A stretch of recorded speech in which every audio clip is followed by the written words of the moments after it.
Journey into space. The BBC presents Jet Morgan in The World in Peril.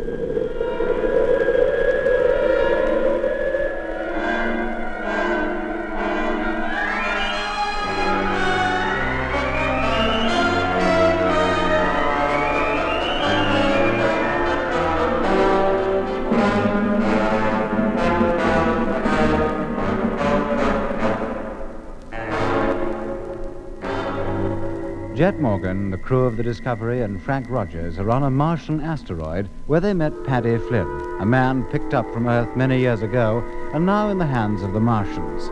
He is, or so he says, in charge of all the conditioned personnel aboard number 734, which is waiting for orders to join the main fleet of asteroids with which the Martians intend to invade the Earth.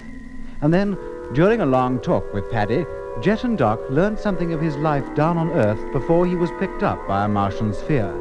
But before Paddy could complete his story, he had to leave them to attend to some business in another part of the great asteroidal ship. What do you make of him, Doc? Do you think he really remembers anything about Earth? Yes, he does. But he's talking of a time so long ago, it's a wonder he remembers anything at all. How do you mean? I believe he was working on a railroad, but in the States. Why? Because of the terms he used. Locomotive, end of track. But who ever heard of building a railroad with picks and shovels? In the 19th century, that's exactly what they did, Jet. They practically used their bare hands. So all his memories of Earth date back 100 years or more? Exactly. Oh, blimey, you mean he's been up here all that time? Yes. We'll be meeting Cleopatra next. Yeah, but he's hoping to go back to Earth. He'll never make it, Mitch. You know what will happen the moment he sets foot on Earth. Yes. He'll revert to his true age. Ah, but he's looking forward to it so much. Quiet, Lemmy. Here he comes. It's come at last. What? The order to join the main fleet. We're going back to Earth. We're going home. Oh, no. Paddy, have you made the trip before? No, I haven't. But I know one of the men on an asteroid that has. Oh, which? Number 53. It made the trip 3 times. What for? To pick up new personnel. Or at least to go close enough to the Earth to allow the spheres to go down. It's him that tells me what's going on down there. Did your friend ever actually land on the home planet? No, he didn't. The men who lands on Earth are highly conditioned. If they weren't, there'd be no guarantee they'd ever come back. Well, how do you propose to make a landing? I have it all worked out. You see, I receive orders from the Martians and pass them on to the asteroid crew. Well, all I have to do is carry out orders until we reach Earth, or as near to Earth as the asteroids ever go. and then? Then the time will come to transfer the selected crews to the spheres, the ones that will actually land on Earth. But the crew of one of them will not be selected personnel at all, but us. You and me and Jack Evans, of course. And you expect to get away with it? Without the Martians suspecting anything? Why not? If they were suspicious, do you think they'd let me run this ship? Oh, what a surprise for the folks back home when I turn up. After all these years. Oh, there it goes again. It's going to be like this all the time now. I'm not going to have a moment's peace. Now where's he off to? Doc, before he gets back, Well, what do you think now?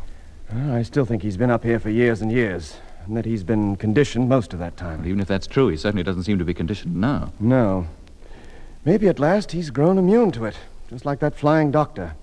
They've trained him to run this asteroid, and only the time he's spent on it is clear in his mind. His condition period is a complete blank, and the time before that, at the time he spent on Earth, is just a vague memory. I should think so and all after 100 years. He thinks it's no more than 4 or 5. And that's why he believes he can go back to Earth. Well, who's going to tell him? Nobody. Eh? If he knew the truth, he might not be so ready to rebel, and we'd find ourselves prisoners again. What do we now, then? Well, at least he's taken us into his confidence. So long as he trusts us, we've a good chance of making a landing on Earth. And that's better than being in the hands of the Martians for the rest of our lives. But this asteroid is supposed to be part of the main fleet, isn't it? Well? Well, if we do land on Earth, in the way Paddy suggests, there'll be thousands of others too, and not rebels either, all carrying out their orders to conquer the Earth, which is what the Martians want, and what we're supposed to prevent. We've got to get a message to Control before we leave. How do we send it? Now, look, don't tell me a place that carries a three-dimensional televiewer doesn't carry radio too. Well, of course not, but what kind of radio is it? Would you know how to work it? How to tune to the right frequency? Always assuming it's tunable. If it's a radio, I'll get it to work. I'm glad you're so confident, Lemmy. Thank you. Well, Paddy must know the answer to all these things. Then why don't we ask him? If he'd stay with us for more than 5 minutes at a time, perhaps we would. Yeah, why does he have to keep going into that other room? What's in there? Have you any idea, Frank? Now, Jet, I told you that control room was familiar, the one we saw on the screen, but that's all. And where's this Jack Evans? Why don't we see him? Oh, he's supposed to be in another part of the ship. But why doesn't he show himself? And how about this business of joining the main fleet? Where do we join it and when? Any minute, I should think, judging by the state Paddy's in. We must get him to tell us more, much more. We should be able to find out enough about the running of this ship to be able to take over ourselves if we have to. Why not take over the old Martian fleet and have done with it? There's no need to be flippant, Lemmy. Well, what about the Martian who's supposed to be sitting in his private suite somewhere on board? Is he going to let us do all that without raising a finger to stop us? Oh, Paddy certainly seemed to think so. Paddy, he can't even remember how long he's been up here. For all we know, he's talking out of his hat. Yes, but he's our only hope. We must get all the information out of him that we can. Be ready to step into his shoes if we have to. But Lemmy's right about that Martian. I wonder where he is. Yeah, and I wonder if he knows we're here. Well, why shouldn't he? As soon as Paddy comes back, we'll ask him. If that Martian knows we're here, No, Lemmy, where he's supposed to be. and then? Well, maybe we'll pay him a visit. Oh, blimey.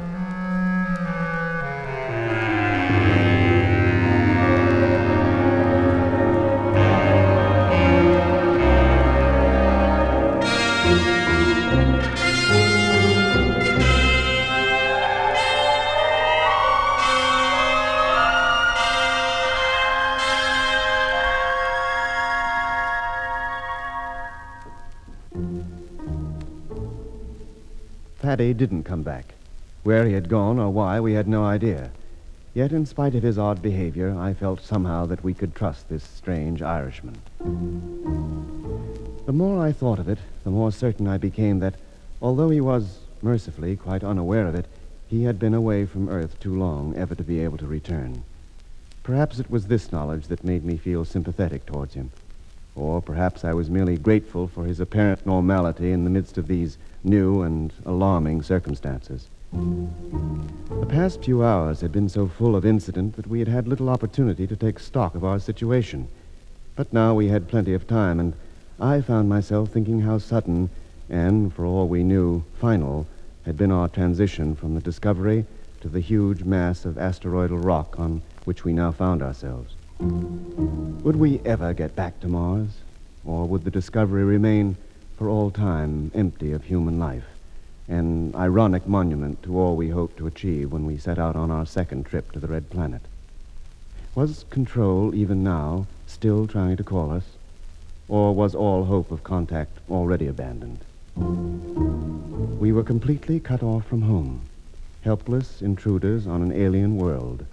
A world, for all we knew, peopled by beings who, although our destiny lay in their hands, we might never even see.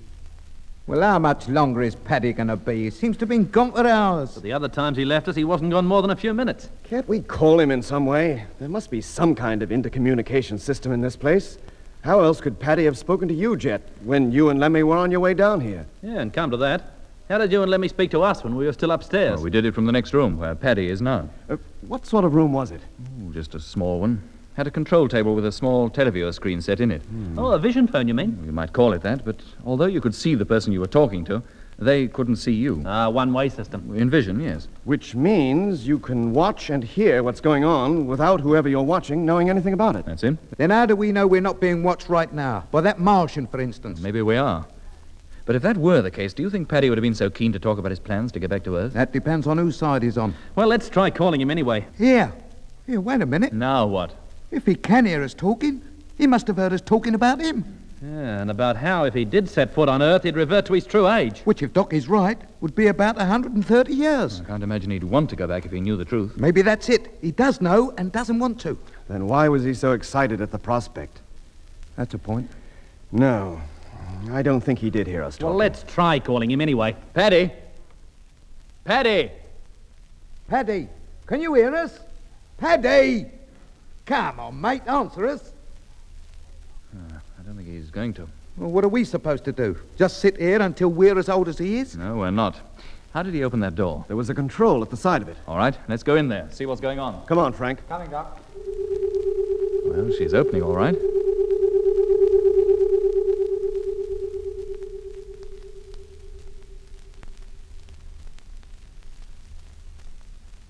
empty. There's not a sign of him. Oh, I thought there was something fishy going on. Yeah, but there's nowhere in here that he can hide. Is this the control table you were telling us about, Jet? Yes, Doc. Yeah, it's the only thing in the room.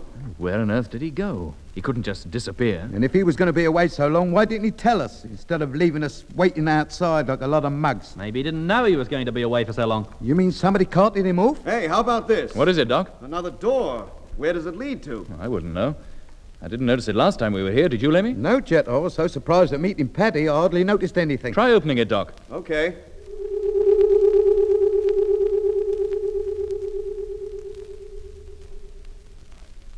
So? Try again, Doc.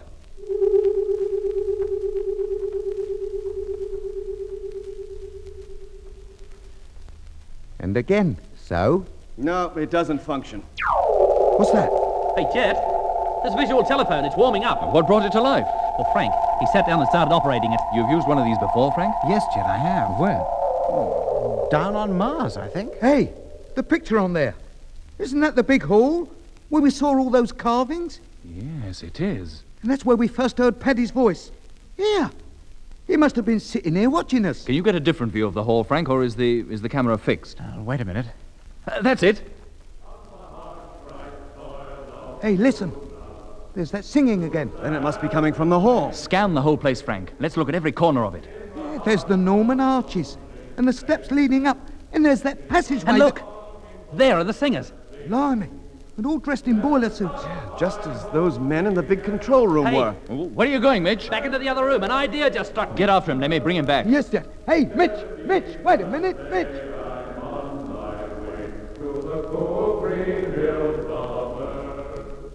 From the heart's bright soil of Luna to certain rainbow rings, in the hearts of lonely spacemen is the longing voice that sings.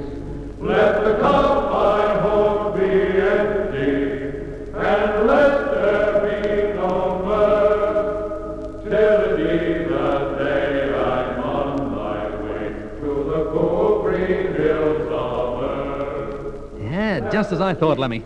The picture on that panel in there is the same as the one on the wall out here. Yeah, it's like we were down in that hall ourselves. It's so realistic, isn't it? Yeah, where are those fellas marching to? Or from, for that matter? From that passage. The same one we came down to get here. The one outside. They must have passed right by our door a few minutes ago. Yeah, well, they've certainly passed out of range of the camera now. Come on, let's get back to the others. Blimey. Yeah, that's the signal for all doors to be closed. Then what are we waiting here for? Let's get back to Jet quick before we get shut off. Lemmy, where are you? Coming, Jet. Come on, hurry, Lemmy. The door's closing. I'm right with you, Mitch boy. No, wait, you'll never make it. Hold it, Lemmy. If you get caught in that door, you'll be crushed to pulp. Oh, it's shut. And us on the wrong side of it.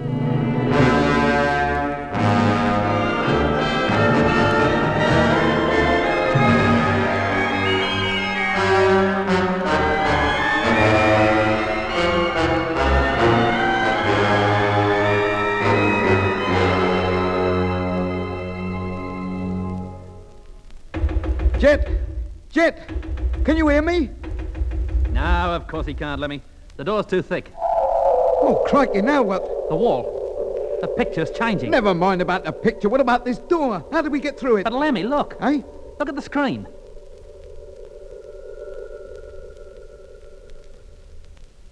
Hey, it's turned into a mirror. Look, that is us, isn't it? Yeah, there's no doubting that. Hey, wait a minute. It's all cockeyed. Well, how do you mean? Well, look at it. We're facing the thing, but our images are turned sideways. Then when we turn sideways, the images in the mirror face outwards. Yeah, of course they do. That's no mirror, Lemmy. It's a televised picture of us. And the camera must be on that wall. I don't see no camera. Oh, we didn't see any screen until the picture appeared. Hello, Mitch. Lemmy. It's Jet. Yes, mate. Can you hear us? Yes, and we can see you, too. I think this panel would show us any part of this asteroid we wanted. Well, how did you get us? Well, Frank manipulated a few controls, and there you were. He knows how to work that thing, then? Yeah, but he doesn't know what picture's likely to turn up next. The fact that we picked you up first go was pure luck. The door shut tight, Jet. What do we do? This must be one of those safety measures that Paddy told us about when all doors have to close for a while. I don't think we need worry. You'll probably be able to open it again in a few minutes. Well, let's hope so.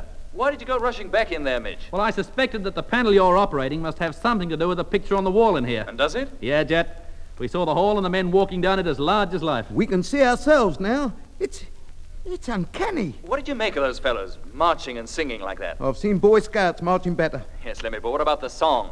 And what about it? Didn't you hear the words? Well, not really. I was too intrigued by the men themselves. But what about the words? One line that kept cropping up was Green Hills, the Green Hills of Earth. So what?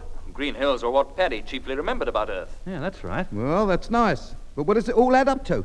I wish I knew, but there must be some connection. Has Paddy turned up yet? No, we've not seen or heard anything from him. Frank's going to continue to manipulate this panel, see what else we can get. So don't be surprised if the picture on your wall changes. And what about us? How do we get back with you? Oh, don't worry, Lemmy. I'm sure we'll be able to open the door before long. That's all very well, but I do worry. And so would you if you was in my shoes. Well, keep trying the control from time to time. Trying it. But it doesn't open. Oh, does that thing have to make that noise? Apparently it does, so the quicker you get used to it and stop complaining, the better.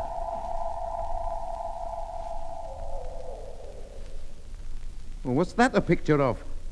It looks like the surface of the asteroid. Yeah, it must be. Look, over there. There's one of the domes. Sleeping quarters, I suppose, like the one we were in. It must be night outside again. Cool, it's just like we were really out there, isn't it? Look at the stars. Hey, yeah. Yeah, look at them. What about them? Well, they're dipping below the horizon. So that's unusual. Well, at that rate it is. This asteroid must be rotating. Eh? Yeah, Lemmy. What for? Well, there's only one reason I can think of. Well? We must be moving. We must already be on our way to join the main Martian fleet. Oh, no!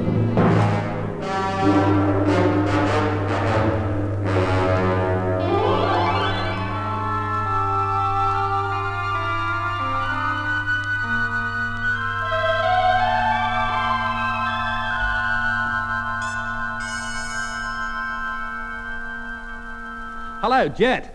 Hello. Jet! No, he can't hear us, Lemmy. But why not? He was talking to us a couple of minutes ago. Yeah, a couple of minutes ago he was tuned into us. But isn't there some way we can tune into him? Yeah, there probably is, but what is it? Oh, well, let's try the door again. Oh, it's working. Come on, Lemmy. You don't think I intend to stay out here alone, do you? Hey, Jet. Mitch, are you all right? Yeah. Thank goodness that door's working again. And what about that picture on the screen? A view of the asteroid's surface. We're just about to see what else we can get. Yeah, but haven't you noticed anything? No, what? This asteroid's rotating, and pretty fast, too. What makes you think so? Frank, switch back to the previous picture. Yes, Doc.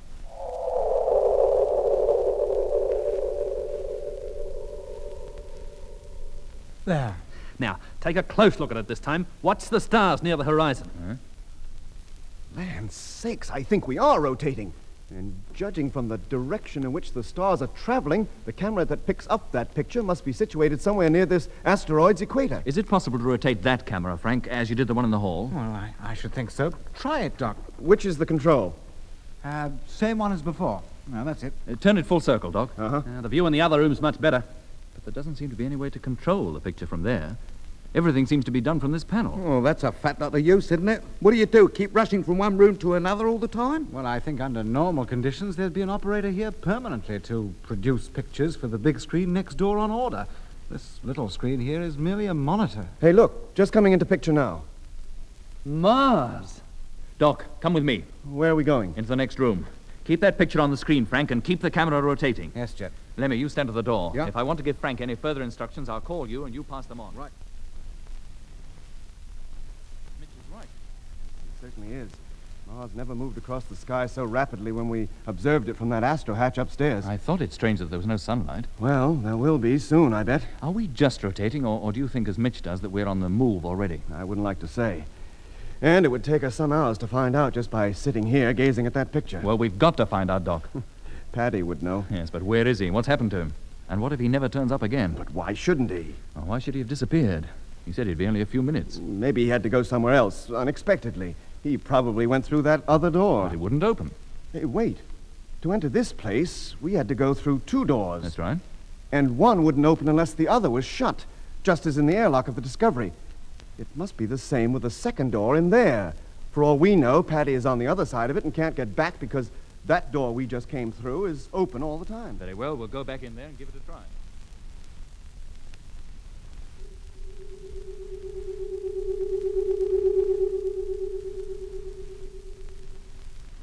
Okay, Jet, she's closed. Very well, Doc. See if the other door operates. Contact. It does. Well, where does it lead to? I'll give it time to open, Mitch, and we'll find out. Oh, another passage. This place must be honeycombed with them. Well, of course. What else would you expect? This place can't be very dissimilar to our own lunar colony. And that's honeycombed with passages, too. Well, what's the plan of action now? I think we should do a little exploring. Try to find Paddy, at least. For all of us? No, Frank will stay here and keep working on that panel. From in here, it's probably possible to look at and communicate with every part of this asteroid. Now, it's up to you, Frank, to find out how. Do you think you can manage that? I think so, Jet. All I have to do is to remember which combination of controls produces which pictures. Well, Frank, you know how to tune into that hall, to next door, and to the surface for a start.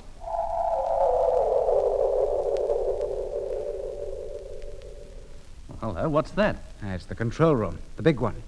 First picture we saw. Yeah, and there's that foreman, the one who asked for orders. He's walking towards the camera. There must be some means or other which tells him when his section is being watched. There he is. What are your orders? You can hear me clearly and distinctly? I can hear you. Well, there are no orders at present. Just carry on. Well, what's he standing there for? Oh, he's going. You know, for a minute I thought we was going to witness a little insubordination. Turn it off, Frank. Well, shouldn't we ask him a question or two? Frank, turn it off. What's the matter, Frank?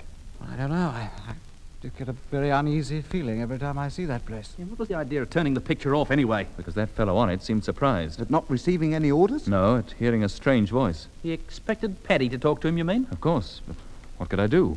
He was filling the screen and demanding his orders, almost before I had time to think what to say. Well, we can't worry about it now.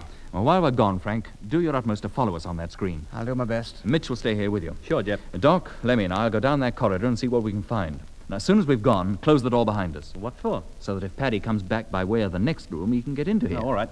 Come on, Doc. And you, Lemmy. Yes, Jet. Now, once we're outside, Mitch, we'll bang on the door. If you can hear us, give a reply. What's that for? So that when we return, Mitch will know when to let us in. And if I don't hear you knocking? Then leave the door open. Paddy can find his own way home. Come on, Lemmy. Coming. All right, Mitch. Close it.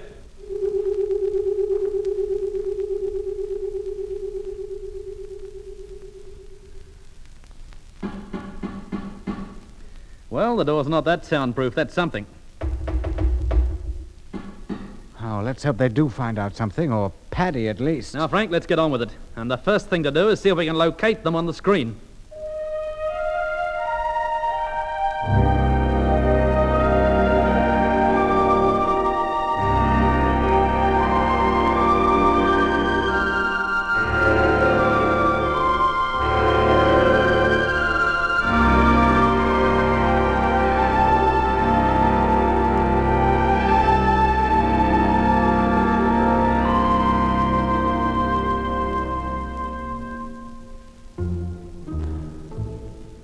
The corridor down which Jet, Lemmy, and I walked seemed endless. Fortunately, it was well lit, which led us to think it must have been in fairly constant use, for the steps leading up out of the great hall to the asteroid's surface were left in darkness, except, or so we assumed, when the men who formed the crew of this great ship climbed them to reach their sleeping quarters. Occasionally, we passed openings in the wall of the corridor and could see the same kind of narrow, spiral stairways that were to be found in the great hall. But as these, too, were in darkness, we made no attempt to descend them.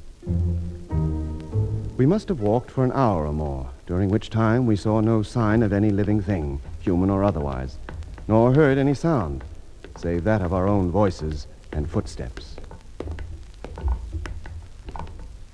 Oh, I don't think we're ever coming to the end of this place.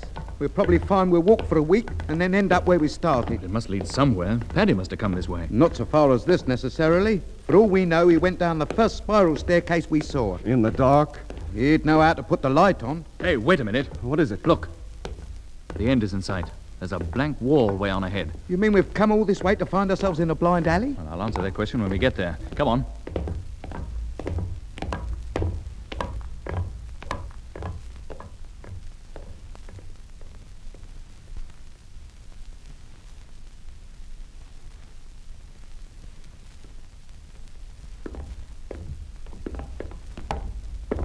It's not the end at all. It's a T-junction. Well, that makes a change anyway. Well, which way do we go? Left or right? It looks much the same either way. Except that both corridors follow a circular course. In which case, it wouldn't matter which way we went. We'd arrive back here eventually. I wonder why they're built that way. What the circle encloses. Come on, let's see where the left fork leads. Hey, Jet! Jet! What the... That's Mitch's voice. Hello, Mitch. Can you hear us? Not only can we hear you, we can see you. Well, how on earth did you manage that? We've been tuning into all manner of things. Frank's really got the hang of this control panel now. It's just a case of reviving what I already knew, Jet. The more I use it, the more I remember about What it. else have you seen? Well, there are 5 cameras up on the surface. 3 of them on the equator and 1 at each pole. There's no part of the heavens we can't bring into view. We can tune into any one of them at any time. Are we still rotating, Mitch? Yeah, we are. Anything else? Well, there are 3 other great halls besides the one we passed through. And we've been able to locate the sleeping quarters that each of them connects with.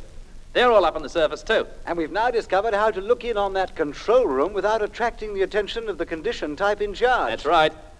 He'll only come running over to the camera if the sound system is switched in. But if you cut it out, you can watch him with impunity. And neither he nor any of the men with him seem to realize it. That's a great comfort. I wonder who's watching us without our realizing it.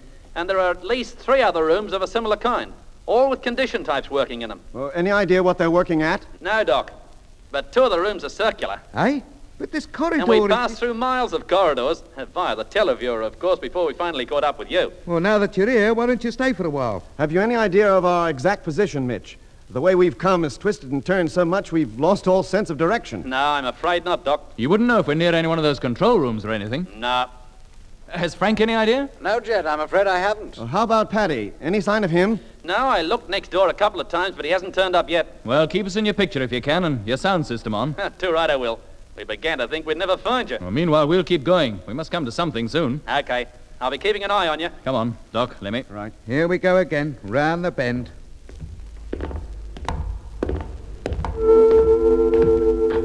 Hey, listen.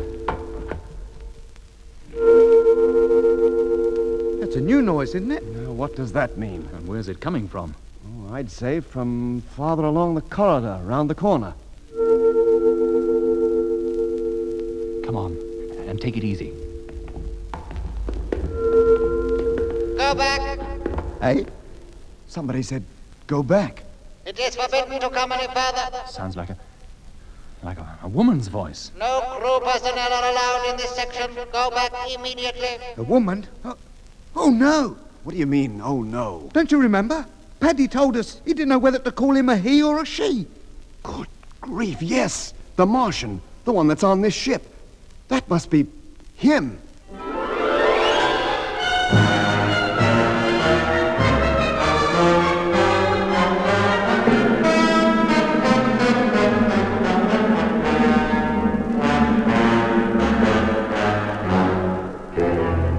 That was episode 11 of Journey into Space. Taking part in this recording were Andrew Folds as Jet Morgan, Alfie Bass as Lemmy, Guy Kingsley Pointer as Doc, and Don Sharp as Mitch.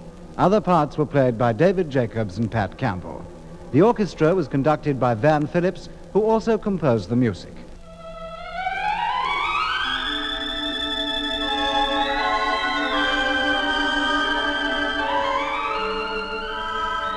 Journey into Space was written and produced for the BBC by Charles Chilton.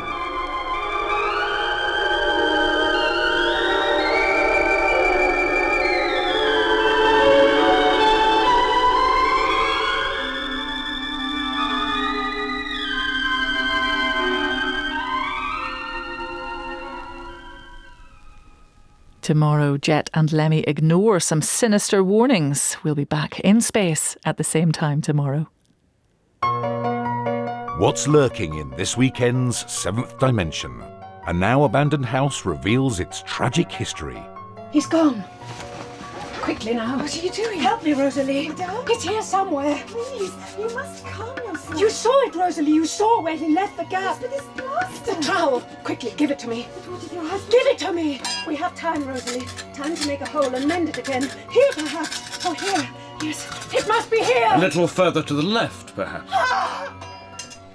The Mysterious Mansion. Plus, in Nightfall, a journalist investigates foul play